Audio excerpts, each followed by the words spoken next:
മഴ തോരും മുൻപേ സീരിയലിൻ്റെ ഏറ്റവും പുതിയ പ്രൊമോ റിവ്യൂയിലേക്ക് എല്ലാ കൂട്ടുകാർക്കും സ്വാഗതം. അങ്ങനെ ബാലചന്ദ്രൻ സത്യങ്ങളൊക്കെ മനസ്സിലാക്കുന്ന ആ ഒരു നിമിഷം എത്തിയിരിക്കുന്നു. കാരണം നമ്മുടെ അലീന രേവതിക്കുട്ടിയെ ഫോൺ ചെയ്യുന്ന സമയത്ത് ബാലചന്ദ്രനാണെങ്കിൽ അവിടെ വന്നിരുന്നു. പക്ഷെ അത് അലീന കാണുന്നുമില്ല. അലീനയാണെങ്കിൽ ആരും ഇല്ലെന്നുള്ള രൂപത്തിൽ രേവതിയോട് സംസാരിച്ചുകൊണ്ടിരിക്കുവാണ്. ഞാനിപ്പോൾ പാലായിലെ ഒരു ഹോസ്പിറ്റലിലാണ് മോളെ. അപ്പോൾ രേവതി ചോദിക്കുന്നുണ്ട്, എന്ത് പറ്റി ചേച്ചിക്ക്, എന്ത് പറ്റി? മോളെ കോൾ ചെയ്തതിന് ശേഷം ഇവിടെ ചില സംഭവങ്ങളുണ്ടായി.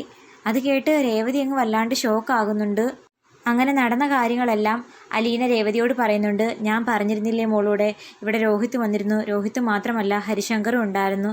അവർ രണ്ടാളും കൂടി എന്നെ നശിപ്പിക്കാനായിട്ട് നാരങ്ങ വെള്ളത്തിൽ മയക്കുമരുന്ന് ചേർത്ത് തന്നു. ഹരിശങ്കറിനെ മുറി കയറ്റി ഒളിപ്പിച്ചിരുത്തിയിരുന്നു. എന്തൊക്കെ പറഞ്ഞാലും അവരെന്നോട് ദ്രോഹം ചെയ്തു എങ്കിലും ഞാൻ പരാതിപ്പെടാൻ പോയില്ല, ആരോടും പറയാനും പോയില്ല. മനുവേട്ടനോട് മാത്രമേ പറഞ്ഞിട്ടുള്ളൂ. എന്തൊക്കെ പറഞ്ഞാലും അവരെൻ്റെ ചോരയല്ലേ മോളെ എന്ന് പറയുന്നത് കേട്ടിട്ട് ബാലചന്ദ്രൻ ഷോക്കാകുന്നുണ്ട്.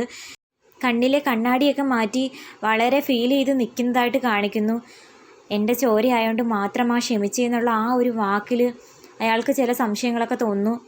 ഇവൾ വൈജയന്തിയുടെ മകൾ തന്നെയാണോ എന്നുള്ള സംശയം.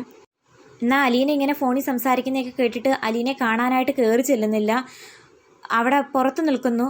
ഇങ്ങനെ ടെൻഷൻ അടിച്ച് നിൽക്കുന്നത് കണ്ടിട്ട് മനു വന്ന് ബാലേന്ദ്രനോട് ചോദിക്കുന്നു, അങ്കിൾ എന്താ ഇങ്ങനെ നിൽക്കുന്നത്, എന്തെങ്കിലും ടെൻഷൻ ഉണ്ടോ എന്ന് ചോദിക്കുമ്പം ബാലേന്ദ്രൻ പറയുന്നു, എനിക്കതല്ലേ ഉള്ളതെന്ന് പറഞ്ഞ് ഫീൽ ചെയ്ത് പോകുന്നതായിട്ട് കാണിക്കുന്നു.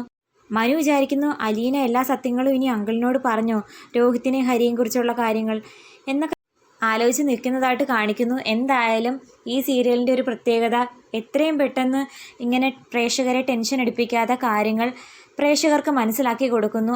ഒരുപാട് എപ്പിസോഡുകളിട്ട് നീട്ടാതെ തന്നെ. അപ്പം കാത്തിരിക്കാൻ അടുത്ത എപ്പിസോഡിനായിട്ട്. വീഡിയോ ഇഷ്ടമായാൽ തീർച്ചയായിട്ടും സപ്പോർട്ട് ചെയ്യാൻ മറക്കല്ലേ കൂട്ടുകാരെ.